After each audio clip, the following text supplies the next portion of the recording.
नमस्कार, मैं मेघा हिंदुस्तानी स्वागत करती हूँ आपका माटी के लाल पर। प्रधानमंत्री नरेंद्र मोदी जो डंकापति है, जिनके एक फोन कॉल पर युद्ध रुक गई थी, वही नरेंद्र मोदी की आज इंटरनेशनल बेइज्जती हो रही है। और बेइज्जती भी इस तरीके की हो रही है कि पूरा समाज, पूरी दुनिया थू थू कर रही है आज हमारे प्रधानमंत्री नरेंद्र मोदी पर। लेकिन अब आप सोचेंगे कि आखिर नरेंद्र मोदी ने ऐसा क्या काम कर दिया बतौर प्रधानमंत्री कि पूरे देश की ही थू थू होने लगी है।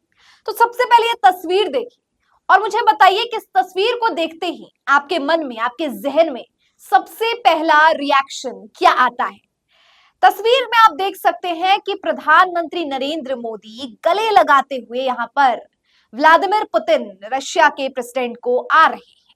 इस तस्वीर का मतलब जो है वो इतना ही नहीं है कि गले लगाया गया, किसे गले लगाया गया, क्यों गले लगाया गया है और इसे गले लगाने से क्या प्रभाव पड़ता है इंटरनेशनल स्तर पर। इसे समझने के लिए इस तस्वीर के नीचे जो लिखा गया है, यानी नरेंद्र मोदी ने अपने ट्विटर हैंडल से इसको शेयर किया है और इसे लेकर जो तमाम प्रतिक्रिया अलग अलग देशों के द्वारा, अलग अलग बुद्धिजीवियों के द्वारा नरेंद्र मोदी की ट्विटर अकाउंट पर की गई है, प्रतिक्रिया दी गई है, उसे डिकोड करना ज्यादा जरूरी है। जब आप कमेंट्स पढ़ेंगे तो आप खुद ब खुद इस बात को समझ जाएंगे, इस बात पर पुष्टि हो जाएगी कि ये तस्वीर का इम्पैक्ट जो है वो कितना अधिक है। तो सबसे पहले कमेंट्स पढ़ते हैं। आकाश मान्यम, अब यहाँ पे आप देख सकते हैं कि उन्होंने यूक्रेन का झंडा लगाया है और जाहिर तौर पर यूक्रेन के ही ये निवासी है या सिटीजन है। Russia signed a friendship treaty with Ukraine once. What you saw today is how Russia treats its friends. This is not a state that deals in diplomacy, respect, honor, or international norms. Why take such a magnificent country down the darkest of paths by bonding with Putin? Narendra Modi से सीधा सवाल इस व्यक्ति ने पूछा है कि आप हमारे मतलब यहाँ पे भारत कहने का मतलब है कि भारत के कद को घटाने का काम क्यों कर रहे हैं आप, भारत की छवि को धूमिल करने का काम यहाँ क्यों कर रहे हैं, पुतिन जैसे व्यक्ति के साथ तस्वीर खिंचवा कर और उसे गले लगाकर, हाथ मिलाकर। बताया गया है कि पुतिन, रशिया जो है वो किस तरीके से फ्रेंडशिप निभाता है।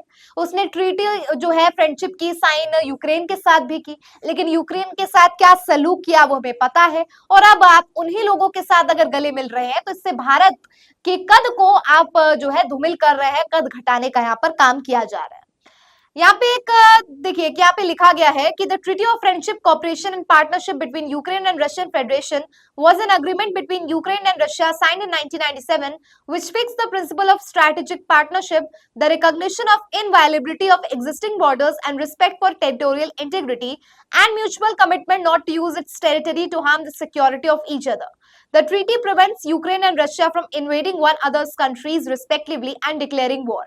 मतलब यहाँ पे बताया गया है कि यूक्रेन और रशिया का किस तरीके का संबंध स्थापित करने के लिए, दोस्ती बढ़ाने के लिए एक ट्रीटी भी साइन हुई थी। ट्रीटी का अर्थ होता है एक संधि, लेकिन इस संधि को किस तरीके से तोड़ने का काम यहाँ पे रशिया ने किया और युद्ध की बात हुई और कितना क्षति पहुंचाने का काम यूक्रेन को यहाँ पर किया गया है रशिया के द्वारा। और जिस व्यक्ति के इशारे पर ये पूरा का पूरा देश तोड़ने का, उन्माद फैलाने का काम हुआ है, वो है व्लादिमीर पुतिन। और व्लादिमीर पुतिन के साथ प्रधानमंत्री नरेंद्र मोदी की ये तस्वीर गले लगाने वाली शर्मनाक है। दूसरा ट्वीट देखिए, you are shaking hands with a child murderer, यानी एक बच्चे को मारने वाले व्यक्ति के साथ तुम गले मिल रहे हो, नरेंद्र मोदी के तस्वीर के नीचे लिखा गया है। Aren't the Indian people embarrassed to have the siding with a war criminal? क्या भारत के लोगों को शर्म नहीं आती कि वो किस तरीके से एक वॉर क्रिमिनल वाला व्यक्ति है उसके साइड ले रहे हैं, यानी व्लादिमीर पुतिन का साइड ले रहे हैं, कि इनको शर्म नहीं आ रही। ये लोग दोस्तों आप जैसा कि यूजर नेम्स पढ़ सकते हैं, जय इन क्वाइव, मतलब ये भारतीय तो है नहीं, और तस्वीर भी देख सकते हैं आप, प्रोफाइल भी खोलेंगे तो आप देखेंगे कि ये व्यक्ति जो है बाहरी है, यानी फॉरेनर्स है। यानी फॉरेन मुल्कों में तो इंटरनेशनल बेइज्जती कराने का यहाँ पर काम कर ही दिया है नरेंद्र मोदी ने। एक और तस्वीर, एक और ट्वीट पढ़िए।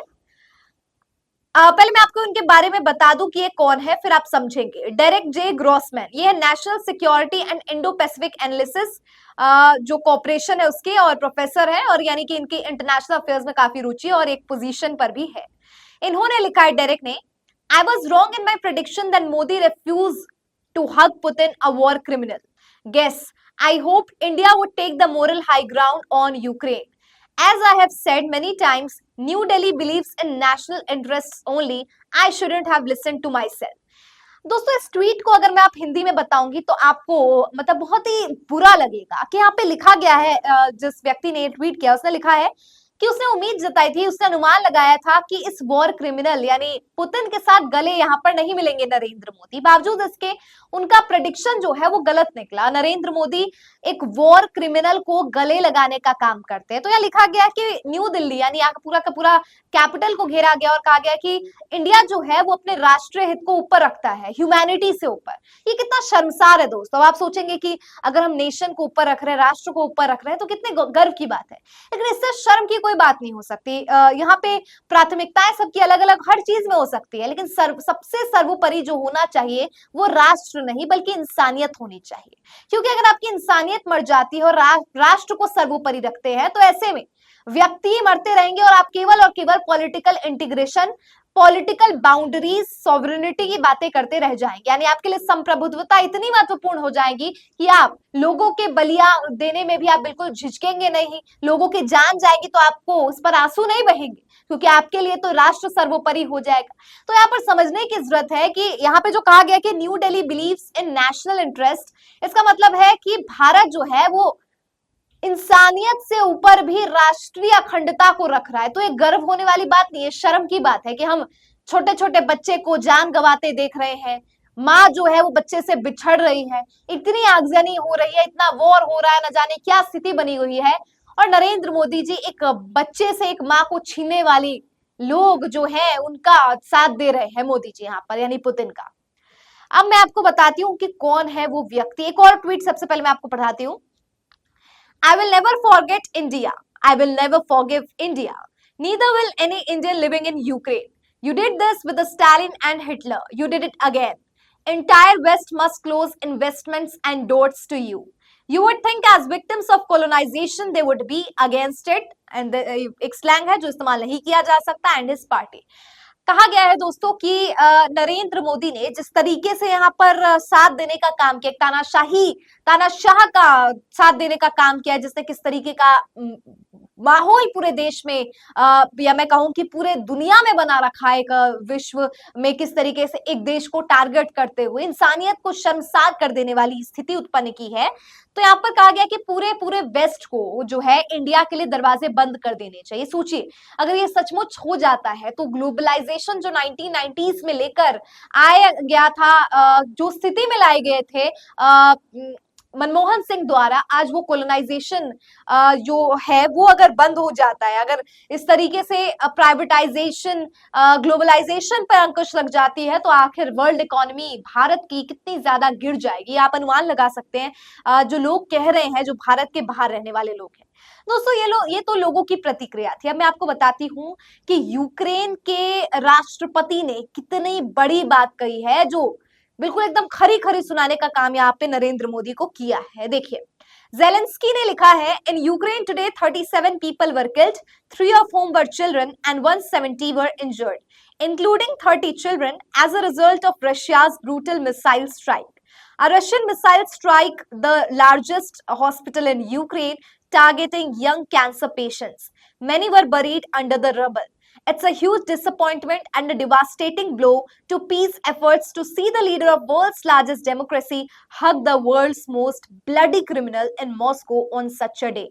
बहुत ही ज्यादा निराशापूर्ण बात है, ये वारदात है, ये कृत्य है, ये तस्वीर है, नजारा है कि सबसे बड़ा जो लोकतंत्र है यानी भारत के प्रधानमंत्री सबसे डेडलीएस्ट, सबसे ज्यादा वर्ल्ड्स में कहूं कि ब्लडीएस्ट क्रिमिनल यहाँ पे लिखा गया है, उसके साथ गले मिलने का काम कर रहे हैं। मतलब मोदी की यहाँ पे प्रधानमंत्री की जो बेइज्जती हुई है, और ना केवल यहाँ पे मोदी जी की बेइज्जती नहीं हुई ना, यहाँ पे पूरे देशवासियों का अपमान है, पूरे भारत को जो है आज इस कगार, इस कटघरे में खड़े कर दिया है नरेंद्र मोदी ने, कि लोग जो है आज भारत पर सवाल खड़े कर रहे हैं कि आखिरकार भारत की क्या जो है उनकी क्या सेल्फिश है, भारत के लिए राष्ट्र ऊपर है, या भारत के लिए बिल्कुल भी जो है ह्यूमैनिटी, इंसानियत आज मायने नहीं रखते हैं। मतलब सोचिए, जिस व्यक्ति को हमने गद्दी पर इसलिए बिठाया ताकि वो देश की शोभा को अंतर्राष्ट्रीय स्तर पर जो है बढ़ाने का काम करे, दूसरा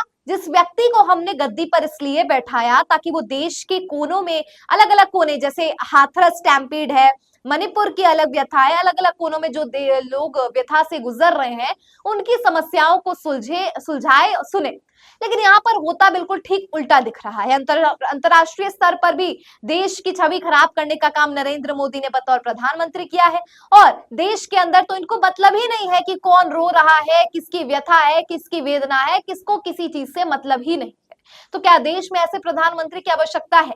क्या ऐसा व्यक्ति जो चुनावी प्रचार में मुसलमान, मदरसा, मुगल, मंगलसूत्र, मटन, इन मुद्दों पर चुनाव में अपना प्रचार करे, और जिसके पास चुनावी मुद्दे ही ना हो, और सत्ता में आने के बाद वो बैसाखी के रूप में चंद्रबाबू नायडू और नीतीश कुमार के सहारे सरकार चला रहा हो और अंतरराष्ट्रीय स्तर पर भारत की छवि धूमिल करने का काम कर रहा हो, क्या उसे सत्ता में रहने का हक है? और दूसरी तरफ नेता प्रतिपक्ष राहुल गांधी जन नायक बन चुके हैं, अलग अलग, कभी रायबरेली, आज ही रायबरेली गए, इससे पहले मणिपुर, उससे पहले अलीगढ़, हाथरस, उससे पहले गुजरात गए, गुजरात से पहले दिल्ली गए, दिल्ली, मतलब अलग अलग जो है लोगों से, अलग अलग व्यवसाय के लोगों से, पीड़ित लोगों से बात करते हैं, और संसद में उन समस्याओं को, बताइए कितना दिलचस्प है ना, कि लोगों से खुद जाकर मिले और उनकी समस्या सुने और फिर संसद में उन मुद्दों को उठाए। क्या विपक्ष का बखूबी काम यहाँ पर राहुल गांधी कर रहे हैं। तो जरा सोचिए कि अगर विपक्ष के कुर्सी पर रहकर लीडर ऑफ ऑपोजिशन के तौर पर राहुल गांधी इतने बेहतरीन काम कर रहे हैं, तो अगर उन्हें सत्ता सौंपा गया तो देश को कितने मतलब बढ़ाने का काम यहाँ राहुल गांधी के द्वारा किया जाएगा। क्या लगता है आपको? इस पर कमेंट करके बताइए। फिलहाल मुझे दीजिए इजाजत और देखते रहिए माटी के लाल। धन्यवाद।